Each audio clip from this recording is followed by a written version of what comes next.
Marketing revolves around a simple 4-word question. What do you make? What do you make? Well, when someone asks you, what do you make?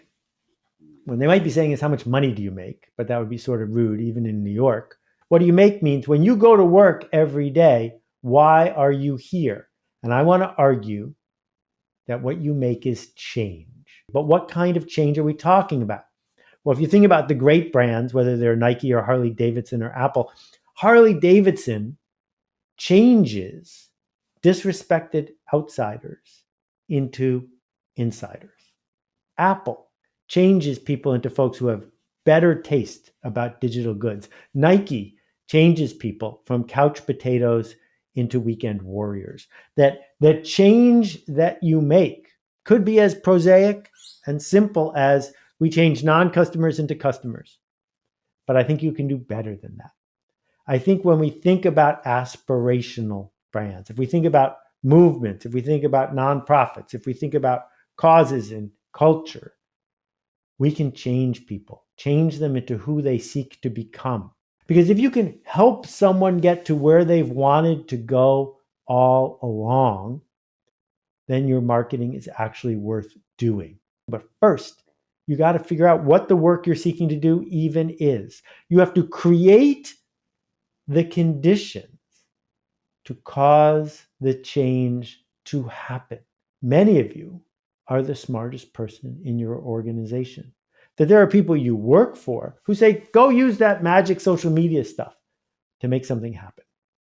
And if all you're doing is taking their instructions and running into the tactics and the systems and all the stuff that's already built, you're going to be frustrated because the tactics and the systems change all the time. What? We're on TikTok? Oh, we're over here on Instagram? Wait, what are you doing about Web3? Wait, and if you're constantly chasing that, it's going to get very dizzying. I remember speaking at the AOL conference, at the Twitter conference, at the Google conference, at the Facebook conference, and the rules keep changing. But you know who keeps showing up again and again?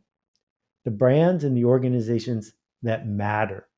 And they're able to do that because they're not obsessed with the tactics. That it doesn't matter to Harley or to Apple or to Save the Children if the media platforms change. They'll figure it out. They'll find the new tactics because creating the condition is to obsess about the people for whom, if you are very clear about where you are going and what you are offering, they will eagerly come along for the ride. The metrics of social media have persuaded us that what we need is the biggest possible audience. But the biggest possible audience is a trap. It's a trap because if you chase the biggest possible audience, you will keep sanding off the edges. You will keep trying to make it more normal, more to the center, more pop. This is hard because in all the committee meetings, there's somebody speaking up saying, well, if we got rid of this, more people would like it. Or I don't really like that. I don't like spicy food or licorice. Doesn't matter. It turns out that being specific is the way that we grow.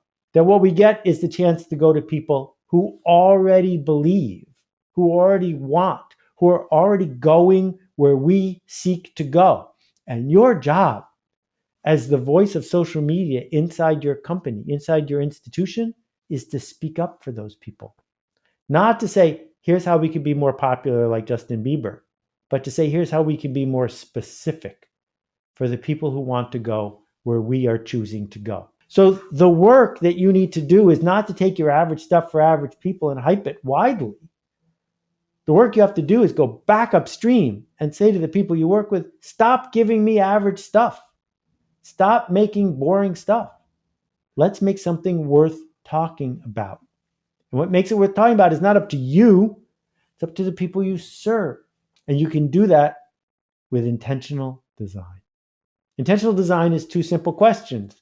Who's it for and what's it for? This thing I am making, this product I am selling, this story, who exactly is it for? What is my smallest viable audience? Can I be very specific about who's going to be in the audience? So there was a company, I think they're still around, that made socks. Now the thing about socks is you already have a pair of socks, and socks are boring.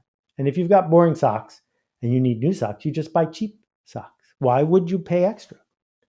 What Little Mismatch did was make socks for 12-year-old girls. Not all 12-year-old girls, just some.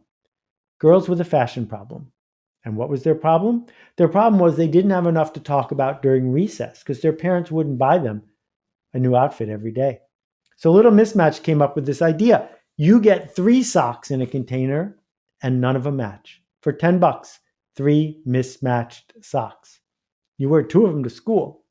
And you say to your friends, hey, you want to see my socks? That's their slogan. You want to see my socks. It's remarkable because remarkable means worth making a remark about. And if people talk about it, it spreads.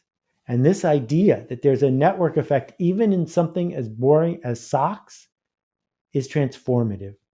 And the last time I checked, Little Mismatch was selling 40 million US dollars worth of socks and gloves and other things every year.